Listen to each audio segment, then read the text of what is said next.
40 में से 38 इमारतें बिना नक्शा, बिना अप्रूवल सीधे जमीन कब्जा करके खड़ी कर दी गई। बुलडोजर तैयार था, डेडलाइन थी 30 जुलाई और ठीक डेडलाइन से पहले कोर्ट से एक ऐसा ऑर्डर आया जिसने पूरे मामले को रोक दिया। डिमोलिशन पर अस्थायी स्टे लग गया।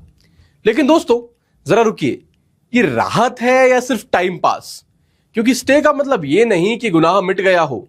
स्टे का मतलब सिर्फ इतना है कि फैसला अभी टला है, फाइनल सुनवाई अभी बाकी है। और जब तक कानून अपना काम करेगा तब तक ये सवाल जिंदा रहेगा कि कैसे एक परिवार ने वर्षों तक सरकारी जमीन को एजुकेशन के नाम पर हत्याया। और जब योगी सरकार ने कानून की किताब खोली तो पूरी समाजवादी पार्टी सड़क पर आ गई। आखिर सच क्या है? चलिए पूरी फाइल खोलते हैं। दोस्तों अगर आप चैनल पर नए हैं तो सब्सक्राइब कर लीजिए, क्योंकि आज हम आपको वो तथ्य दिखाएंगे जो शिक्षा के मंदिर वाली हेडलाइन के पीछे अक्सर छुपा दिए जाते हैं। मेरा नाम है प्रखर तिवारी और आप देख रहे हैं मेरे साथ सारांश।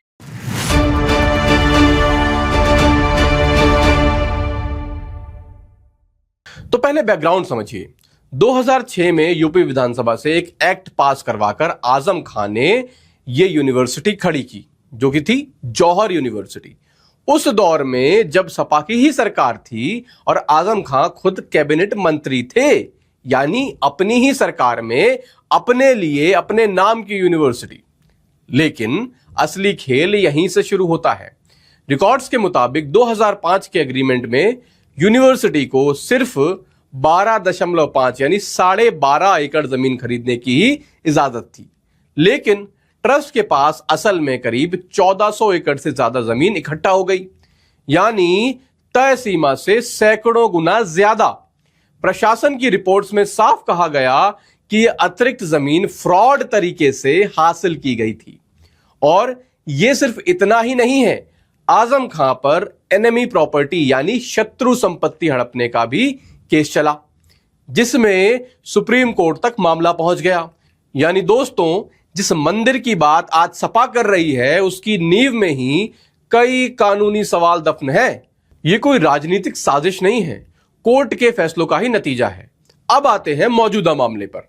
15 जुलाई को रामपुर डेवलपमेंट अथॉरिटी ने साफ आदेश दिया कि यूनिवर्सिटी की 40 में से सिर्फ 2 बिल्डिंग्स के पास वैध नक्शा है, बाकी 38 पूरी तरह से अवैध हैं, बिना अप्रूव्ड बिल्डिंग प्लान के खड़ी की गई हैं।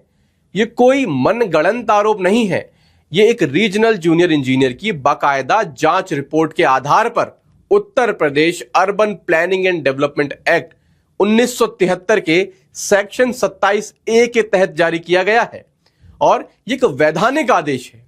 सोचिए, अगर आम आदमी का घर बिना नक्शा पास कराए बन जाए तो नगर निगम नोटिस थमा देता है।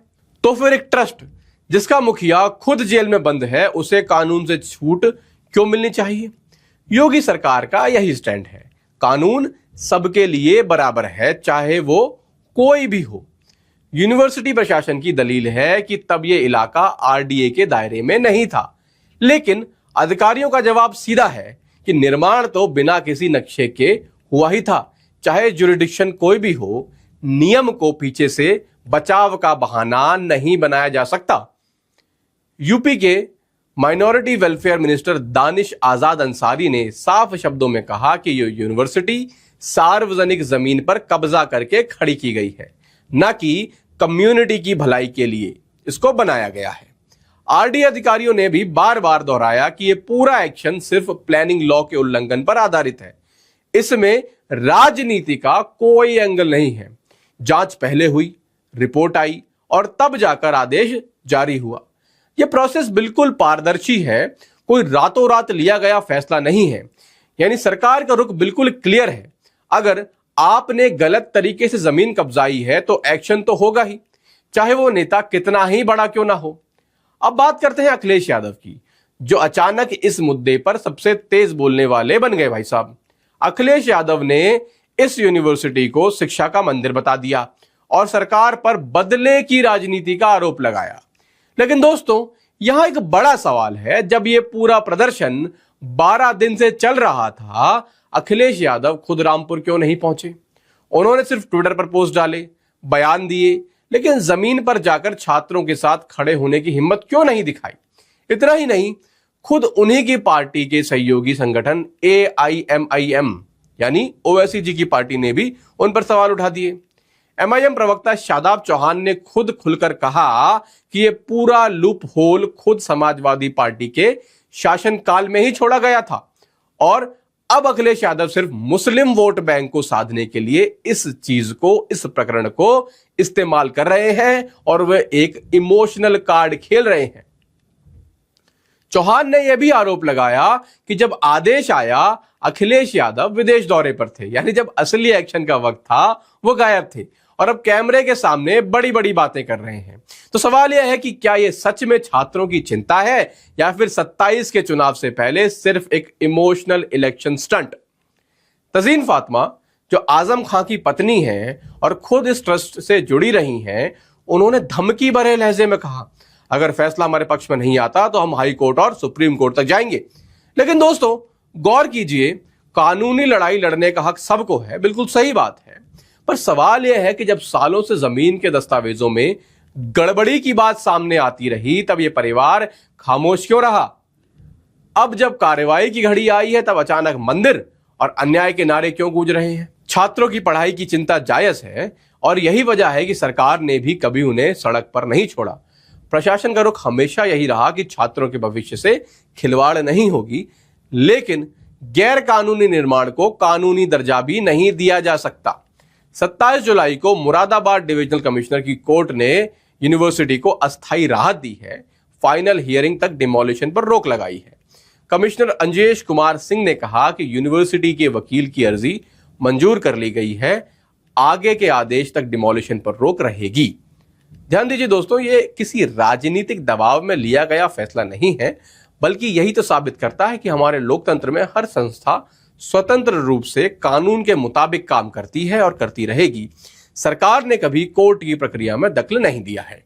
जो भी फैसला फाइनल हियरिंग में आएगा दस्तावेजों और तथ्यों के आधार पर आएगा, न कि किसी के इमोशनल भाषण के आधार पर।